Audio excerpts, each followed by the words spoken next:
मित्रांनो, तुमचं पुन्हा एकदा GB स्टोरी टेलर या यूट्यूब चॅनलवर स्वागत आहे. आजच्या आपल्या गोष्टीचं नाव आहे ओसाडवाडी. भाग दुसरा. लेखिका उन्मेषा भागवत. पण गोष्ट सुरू करण्याआधी जर कोणी या कथेचा या अगोदरचा भाग पाहिला नसेल तर तो भाग पाहूनच हा भाग पाहण्यास सुरुवात करावी ही विनंती. चला तर मग अजिबात वेळ न घालवता गोष्टीला सुरुवात करूया.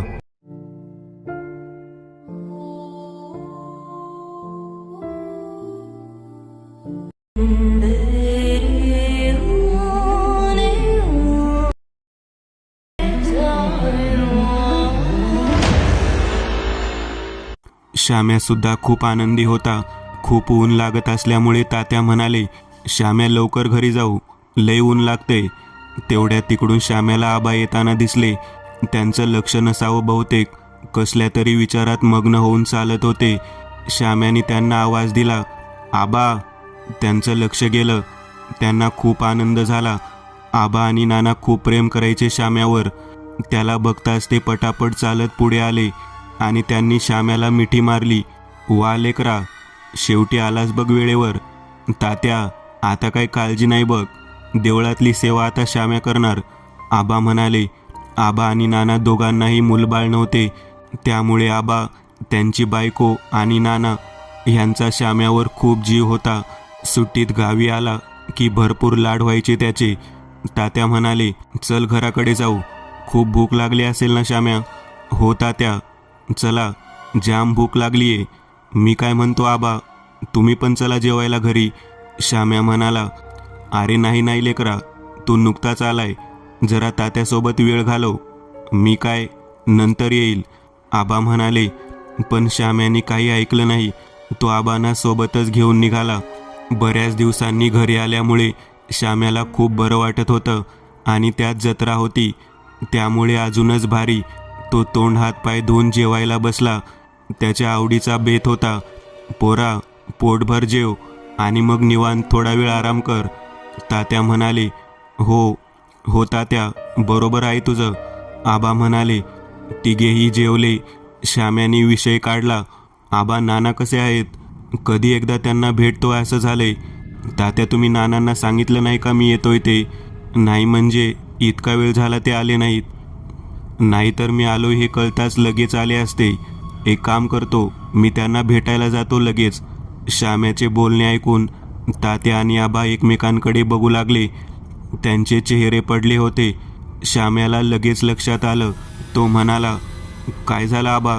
आबा म्हणाले, काही नाही लेकरा, तू आताच आलायस आणि लगेच दगदग करू नकोस. हां बरोबर, आणि नानांची तब्येत ठीक नाही, बऱ्याच दिवसांपासून ते आजारी आहेत, तात्या म्हणाले. तात्यांना श्याम्याला गेल्या काही दिवसात नानांच्या बाबतीत घडलेला प्रकार सांगायचा होता, पण ही वेळ नव्हती. काय, तब्येत बरी नाही, काय झालं त्यांना.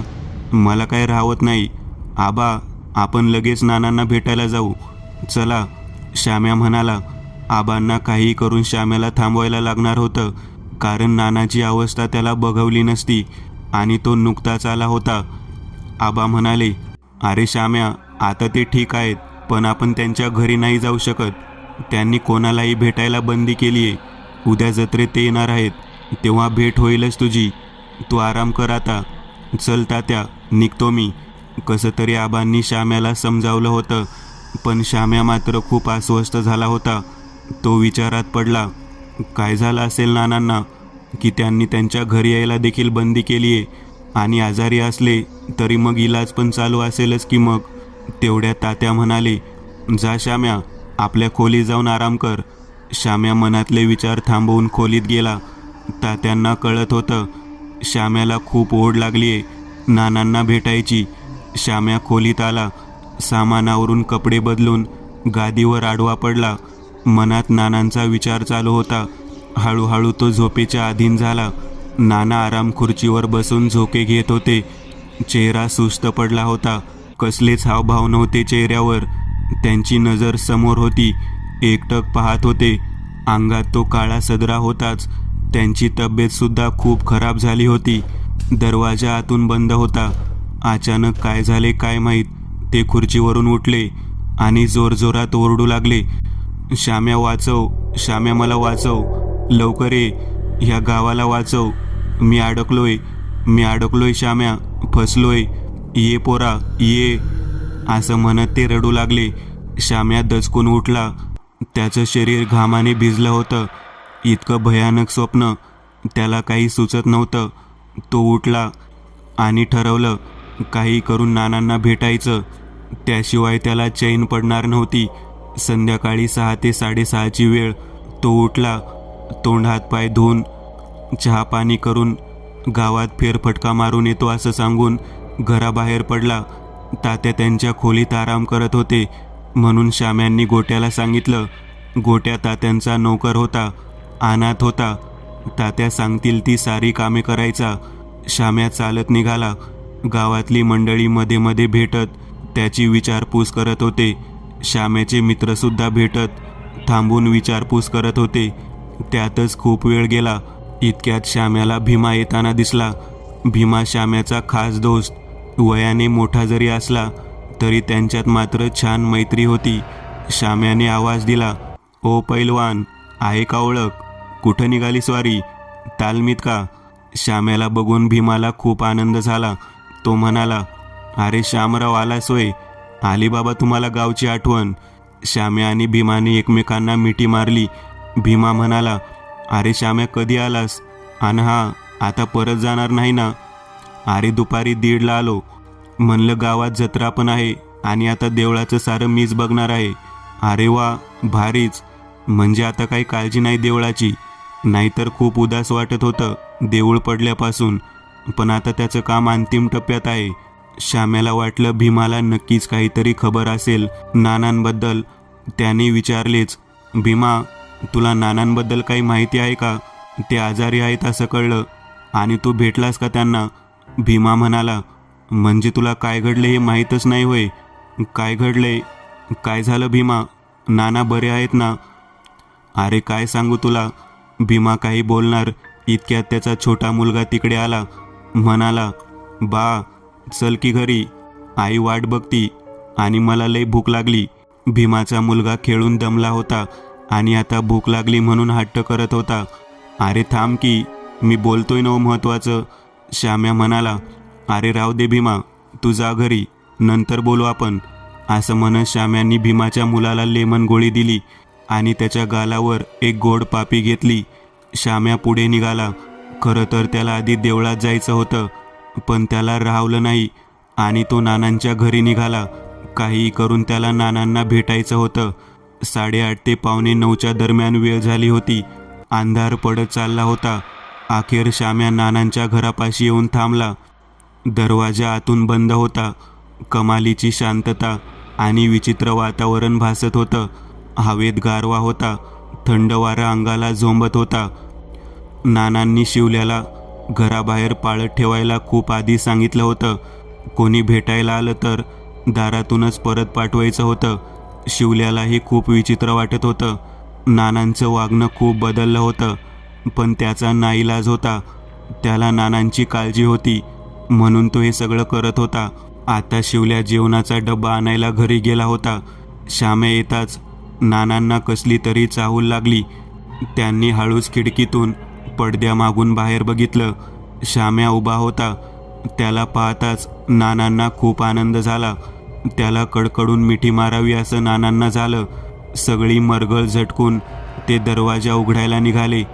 ते दार उघडणार इतक्यात त्या काळ्या सदऱ्यातून आवाज आला, सावधान, कुठे निघालास?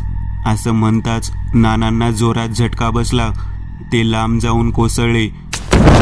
पुन्हा आवाज आला, नाना, जास्त आगाऊपणा करू नकोस, नाहीतर ह्यापेक्षा वाईट अवस्था करेल तुझी आणि तुझ्या त्या बाहेर आलेल्या त्याची सुद्धा.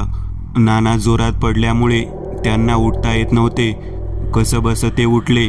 इकडे श्याम्या विचार करत उभा होता. नानांना त्रास होईल का? ते झोपले असतील तर? त्याच्या गळ्यात हनुमानाचं लॉकेट होतं. त्याने विचार केला, हे लॉकेट नानांना देऊ म्हणजे ते लवकरात लवकर बरे होतील. इकडे नाना मनात म्हणत होते, जा श्याम्या, परत जा, येऊ नकोस, नाहीतर तुझं काही खरं नाही. जा, परत जा. श्याम्या पुढे आला. दरवाजा बंद होता. काळोख पसरला होता. त्याने दरवाजा वाजवला. नाना, नाना दार उघडा, मी आलोय, तुमचा श्याम्या, दार उघडा, असं म्हणत तो बराच वेळ दार वाजवत होता, पण काहीच प्रतिसाद आला नाही. इतक्यात मागून श्याम्याच्या खांद्यावर कोणीतरी हात ठेवला. त्याने दचकून मागे पाहिलं. तो शिवल्या होता. काय करताय?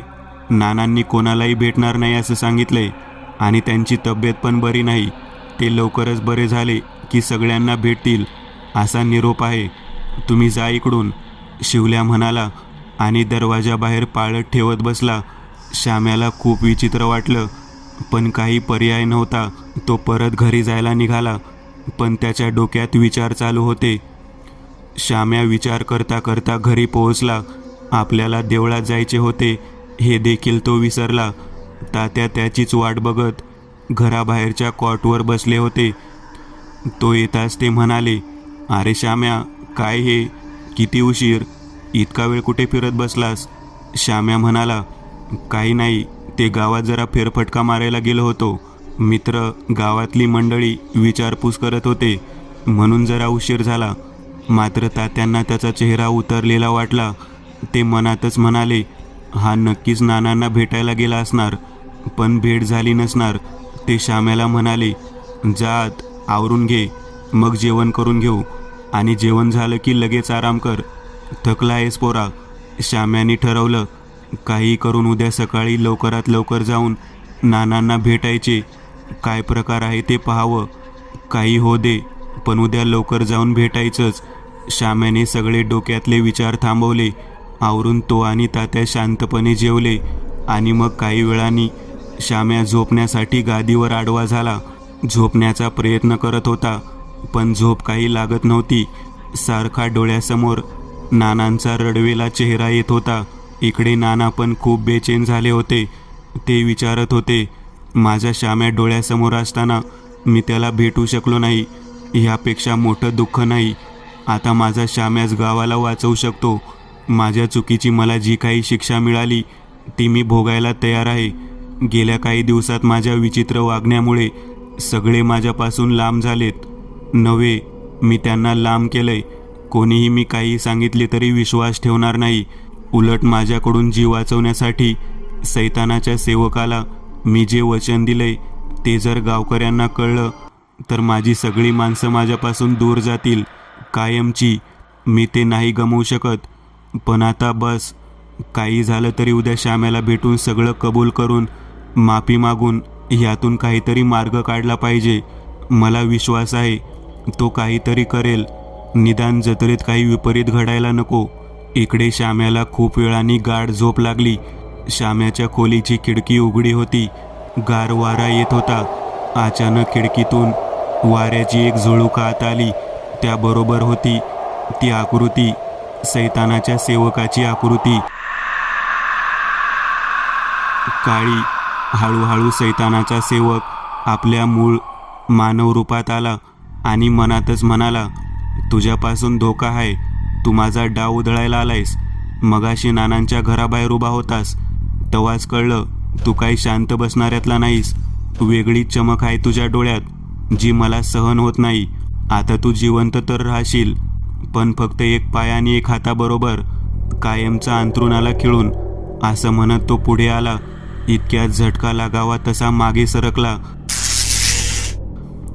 कारण श्याम्याच्या गळ्यात हनुमानाचं लॉकेट होतं जे त्याला तात्यांनी घरी आल्या आल्या घातलं होतं.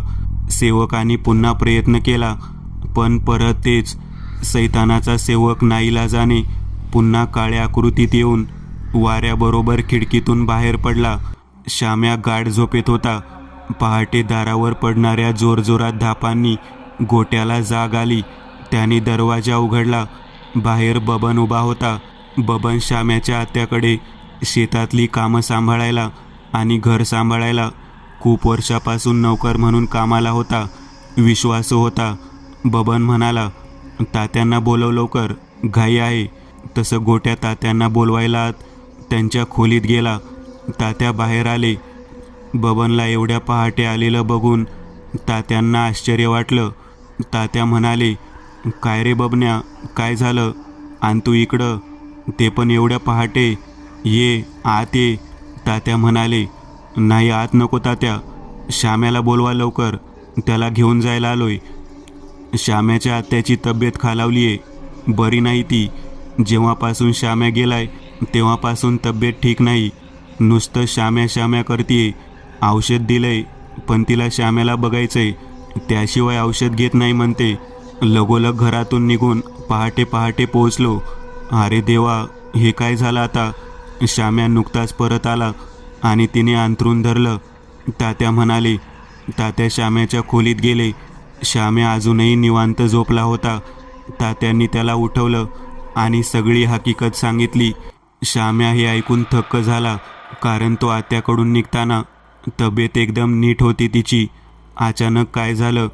पण विचार करायला वेळ नव्हता. तो तडक उठला, आंघोळ करायला मोरीत गेला. तेव्हा त्यांनी गळ्यातलं लॉकेट काढून ठेवलं. 10 मिनिटात बाहेर आला. लॉकेट तिथेच राहिलं. श्यामेने खाली येऊन बबन्याला विचारपूस केली. तात्या म्हणाले, सांभाळून जा आणि परत येताना माईला बरोबर घेऊन ये. तात्या त्यांच्या बहिणीला माई म्हणायचे. हो तात्या, श्याम्या म्हणाला. ते दोघे निघाले. बसची वाट बघत होते. बस आली आणि ते निघून गेले. इकडे नानांच्या घरी नाना आता मुक्त झाले होते. त्यांना आता तो सदरा घालायची गरज नव्हती. त्यांनी तो सदरा अंगावरून काढला आणि तो सहज निघाला. नाना खूप आनंदित झाले. आता त्यांना खूप हलकं निवांत वाटत होतं. ते उठून बाहेरच्या खोलीत आले. अजूनही अंग ठणका मारत होतं. डोक्यालाही थोडं खरचटलं होतं. अजून एक आश्चर्याची गोष्ट म्हणजे सैतानाचा सेवक कुठेही दिसत नव्हता, ना काळ्या आकृतीमध्ये ना मानव रूपात. आणि नानांना दुसरा धक्का बसला, तो म्हणजे घराचा दरवाजा सताड उघडा. त्यांना खूप विचित्र वाटत होतं सारं, पण एका बाजूला आनंद होता की यातून सुटका झाली. त्यांनी घराच्या बाहेर येऊन बऱ्याच दिवसांनी मोकळा श्वास घेतला. असं वाटत होतं त्यांचं शरीर तरंगतंय, मोकळं होतंय. पण अचानक त्यांना आठवलं की आपल्याला लगेच श्याम्याला भेटायला हवं. त्यांनी लगेच आवरायला घेतलं. त्यांना ओढ लागली होती श्याम्याला भेटायची. सकाळचे 9:30 ते 10 वाजले असतील. देवळातलं काम झालंच होतं. बाहेरून तरी असं वाटत होतं, म्हणजे आतलं थोडं काम राहिलं होतं. आबा सकाळपासूनच मंदिरात होते. आज जत्रा म्हणून देवळाची साफसफाई आणि मग मूर्ती पुनर्स्थापित होणार होती. काही मोजके गावकरीसुद्धा मंदिराबाहेर होते. तात्यासुद्धा देवळात आले. आबा म्हणाले, अरे तात्या, श्याम्या दिसत नाही. अजून झोपला का काय? त्याला सांगा आता असं झोपून चालणार नाही. आता त्याला सगळं सांभाळायचं ह्यापुढे. आणि हो, जो भावी पुजारी असतो त्याच्या हातूनच गाभाऱ्याचं दार उघडलं जातं. मूर्तीचा पहिला अभिषेक होतो आणि आरती होते. आणि ह्यावेळी श्याम्या नशीबवान, मूर्ती पुनर्स्थापित होती त्याच्या हातून. आबा एवढं बोलून थांबले. तात्यांनी हात जोडत पहाटेपासूनचा सारा प्रसंग सांगितला. हे ऐकून सारे बुचकाळ्यात पडले. श्याम्या गावात नाही, मग पुढचं सगळं कसं होणार? आबा देवळाच्या बाहेर आले. तात्या पण आले. त्यांनी सगळा प्रकार गावकऱ्यांना सांगितला. श्याम्या कधी परत येईल माहीत नव्हतं. तो आल्यानंतरच सगळं पार पडणार होतं. आबांनी गावकऱ्यांना उपाय सुचवायला सांगितला. गावकरी कुजबुजू लागले. तेवढ्यात भीमाचं छोटं लेकरू म्हणलं, आबा, बाप्पाचा छोटा फोटो आहे माझ्याकडं. बानं कालच घरी आणला आमच्या. नवीन आहे, मला लय आवडला. त्याचं हे बोलणं ऐकून आबा आणि सारेच थक्क झाले. छोट्या मुखातून इतके छान शब्द बाहेर पडले. भीमाला त्याचं खूप कौतुक वाटलं. उपाय सुचला होता. आबांनी ताबडतोब तो फोटो आणायला लावला आणि मग तात्यांनी तो गाभाऱ्याबाहेर ठेवला. माफी मागितली. गाभारा बंद होता. गाभाऱ्याबाहेर त्यांनी तो फोटो ठेवला आणि पूजा झाली, आरती झाली. पण मूळ मूर्तीची खूप आठवण येत होती सर्वांना. विलक्षण अशी हनुमानाची शेंदूर जडित मूर्ती होती. आबा बाहेर आले. चला आता, संध्याकाळी 4 पासून जत्रा सुरू होईल. जत्रा सलग 2 दिवस असेल. जत्रेची तयारी जोमात झाली होती. आजूबाजूच्या छोट्या गावातली लोक स्टॉलवर विविध वस्तू विकायला आली होती. भिलाबाईच्या ओसाड जमिनीवर मोकळ्या जागेवर जत्रा भरत होती. खाण्यापिण्याचे स्टॉल लागत होते. खेळणी, कपडे, छोट्या घरोपयोगी वस्तू ह्यांची रेलचेल होती. सोबत कुस्तीचा फड होता. एक छोटे पाळणे, मध्यम पाळणे आणि एक मोठा आकाश पाळणा होता. सारी माणसं अंतिम टप्प्यात तयारी करत होती. एकूणच मजा येणार होती जत्रेत गावकऱ्यांना. इकडे श्याम्या बस स्टँडवर उतरला, पण तो खूप बेचैन होता. त्याला कारण होतं बबन्या. प्रवासादरम्यान श्याम्या आणि बबन्या बसमध्ये चढले. त्यांना पुढे जागा मिळाली होती. बबन्या खिडकीपाशी बसला होता. थोडा वेळ गेला. श्याम्याने त्याला विचारलं, बबन्या, अरे अचानक काय झालं आत्याला? मी निघताना तर एकदम नीट होती. मला हसून निरोप दिला. तात्यांसाठी लाडू पाठवले. मग काय झालं? बबन्या काहीच बोलला नाही. एकदम शांत होता. खिडकीच्या बाहेर बघत होता. श्याम्याने परत विचारलं, अरे सांग ना काहीतरी, काहीच का बोलत नाहीस? मगापासून बघतोय लई शांत आहेस. नाहीतर तुझं बोलणं म्हणजे तुला शांत बस असं म्हणावं लागतं. पण तरीही बबन्या काहीच बोलत नव्हता. श्याम्याने त्याच्या खांद्यावर हात ठेवला. तसं बबन्याने झपकन आपली मान श्याम्याकडे फिरवली. त्याची नजर विचित्र आणि भयानक होती. श्याम्याने दचकून खांद्यावरचा हात काढला. पुन्हा तीच शांतता. प्रवास संपेपर्यंत ते बसमधून उतरून चालत होते. घर 5 मिनिटावर होतं. श्याम्या सारखा बबन्याकडे बघत होता, पण बबन्या मात्र शांत चालत होता. कसलेही भाव नाही चेहऱ्यावर. अखेर ते घरी पोहोचले. श्याम्या दारापाशी होता. इतक्यात वरच्या खोलीतून जिन्यानी कोणीतरी उतरत खाली येत होतं. ते बघून श्याम्याला धक्काच बसला, कारण तो बबन्या होता.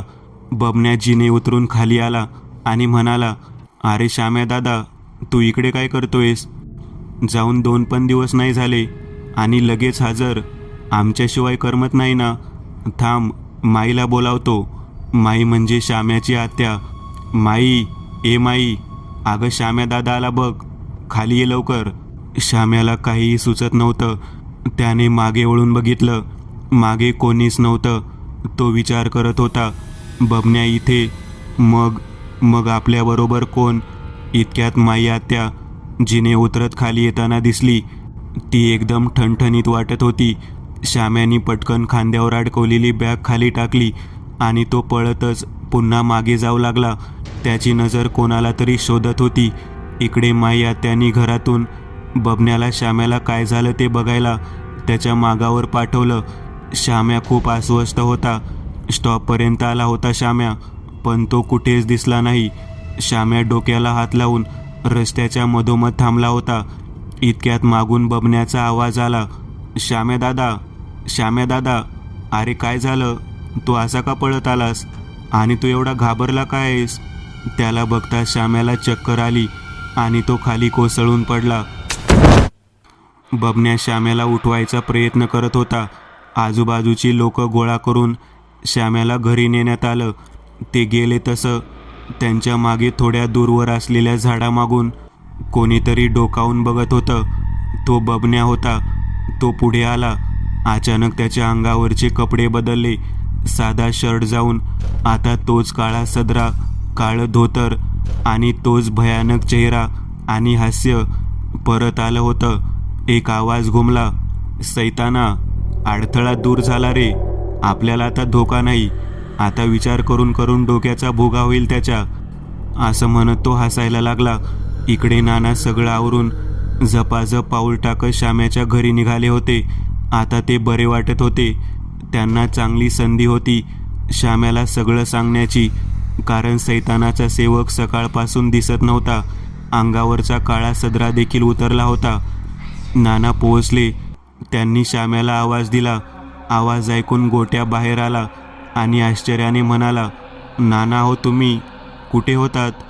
कसे आहात आता? नक्की काय झालं होतं तुम्हाला? अरे हो, मी तुला सांगतो नंतर सगळं. तू लवकर श्याम्याला बोलाव. नाना म्हणाले. अहो नाना, श्याम्या घरात नाही. त्याचं काय झालं की? असं म्हणत गोट्याने सगळं सांगितलं. हे ऐकून नाना खूप उदास झाले आणि विचारातच बाहेर पडले. पिंपळाच्या मागे असलेल्या झोपडीत आनंदाची लहर पसरली होती. सैतान आणि त्याचा सेवक भलतेच खुश होते. डोळ्यात आग होती. चेहऱ्यावर गूढपणा, भयानक स्मितहास्य होतं. एकाएकी तो उठला, कारण तयारी झाली होती. इकडे श्याम्याची अशी अवस्था बघून माई आत्या आणि बबन्या दोघं पण अस्वस्थ होते. बबन्या तर त्याच्या शेजारीच बसून होता. श्याम्या दादा त्याचा लाडका होता आणि तोही श्याम्याचा. श्याम्याला शुद्ध येत होती. त्याने हलकेच डोळे उघडले. समोर बबन्याला बघून श्याम्या बडबडायला लागला, तू तू घरी आला होतास, तात्यांना भेटलास, आपण बसमध्ये सोबत होतो, मग तू इकडे घरी कसा होतास? आणि माई तू बरी आहेस? असं म्हणत तो पुन्हा बेशुद्ध झाला. त्याला धड बोलताही येत नव्हतं. संध्याकाळी हळूहळू लोक जमा होत होती. विविध वस्तू घेऊन लोक विकायला बसली होती. बाया माणसं, बापे मंडळी, छोट्यांपासून मोठ्यांपर्यंत, म्हातारे कोतारे, लहान लेकरं, तरुण पोरं, सगळ्यांची गर्दी वाढत होती. भिलाबाईच्या माळावर तरुण पोरं कुस्तीचा डाव बघायला उत्साही झाली होती. बायका लुगडं खरेदीसाठी इकडे तिकडे पळत चांगलं दुकान बघत होत्या. बापे माणसांची पावलं तमाशाच्या फडाकडं वळत होती. ते पण आपल्या आपल्या बायकांची नजर चुकवून. सम्या, मन्या, संत्या, भिवा, भीमा, सुन्या सगळे होते. वाट बघत होते तिची. ती म्हणजे चंदा कल्याणपूरकर. तिचा तमाशा होता. खूप ऐकलं होतं तिच्याबद्दल, पण आज मात्र प्रत्यक्ष बघायला मिळणार म्हणून सगळे खुश होते. बायका आणि तरुण पोरी गप्पा मारत मारत खरेदीत मग्न होत्या. लहान लेकरं पाळण्यात बसायला हट्ट धरत होती. त्यांची नुसती चढाओढ होत होती. पाळणे आकर्षक लाईटनी सजवले होते. रंगीबिरंगी लाईट बघून लेकरं खुश होती. कोणी फुगे उडवत होतं, कोण म्हातारीचे केस खात होतं, कोण नुसताच धिंगाणा घालत होतं. म्हातारी माणसं त्यांना सांभाळत होती. पांडू आणि गणू जिलेबीवर ताव मारत होते. त्यांच्या स्पर्धा लागली होती. 1 प्लेट, 2, 3, 4, नुसती चढाओढ. आंजी खुश होती. खूप शोधून तिला मनासारखी साडी मिळाली होती. तिने ती अंगावर घातली आणि आरशात बघत हलकेच लाजत होती. नुकतेच लग्न ठरले होते तिचे. इकडे तमाशा सुरू होणारच होता. चंदाबाईची लावणी आणि झलक पाहण्यासाठी पोरं आणि माणसं उत्सुक होते. पडदा उघडला. घुंगरांचा आवाज कानी पडला. एक एक पाऊल टाकत डोक्यावर पदर घेतलेली चंदाबाई पुढे येत होती. तसा एकच कल्ला आणि टाळ्यांचा कडकडाट झाला. इकडे सैतानाचा सेवक ध्यान लावून बसला होता. काही वेळातच त्याचं पाऊल जत्रेत पडणार होतं. श्याम्या शुद्धीत आला होता, पण त्याला सणकून अंगात ताप भरला होता. त्यामुळे तो झोपून होता. बबन्या त्याची काळजी घेत होता. बबन्याने त्याला ह्याआधी कधी असं पाहिलं नव्हतं. माया त्यांनी देवाजवळ दिवा लावला आणि प्रार्थना करून श्याम्याला अंगारा लावला. आबा आणि तात्या पण खुश होते. सगळ्यांचा आनंद आणि उत्साह बघून भारावले होते. राहून राहून त्या दोघांना नानांची आठवण येत होती. इतक्यात तिकडून तात्यांना नाना येताना दिसले, एकदम पूर्वीसारखे. ते बघून तात्या आणि आबांना नवल वाटलं. नाना पुढे आले आणि सरळ आबांना मिठी मारली. त्यांच्या डोळ्यात पाणी होतं. आबांनी नानांना शांत व्हायला सांगितलं. तात्या, मला तुमच्या दोघांशी बोलायचंय. मी जे काही वागलो ह्या दिवसात ते मी माफी. नाना पुढे काही बोलणार इतक्यात आबा म्हणाले, नाना शांत व्हा, आता मागच्या गोष्टी नका बोलू. बघा किती छान वाटते. मस्त जत्रा भरलीये, आनंद पसरलाय. चला बरं आपण सगळे जत्रेत फिरू, चला. नाना पुढे काही बोलू शकले नाही. कुस्तीचा डाव रंगात आला होता. तर दुसरीकडे पोरं भोंगा आणि पिपाण्या घेऊन पोरींवर लाईन मारत होते. त्यांना चिडवत होते, मागे मागे फिरत होते. पोरी मात्र हळूच लाजत पोरांना भाव देत होत्या. पण सारं लांबूनच चाललं होतं. नानांना खूप मोकळं मोकळं वाटत होतं, पण मनातून ते घाबरले होते. सैतानाचा सेवक सकाळपासून गायब होता. हे जरी खरं असलं तरी भीती मात्र होतीच.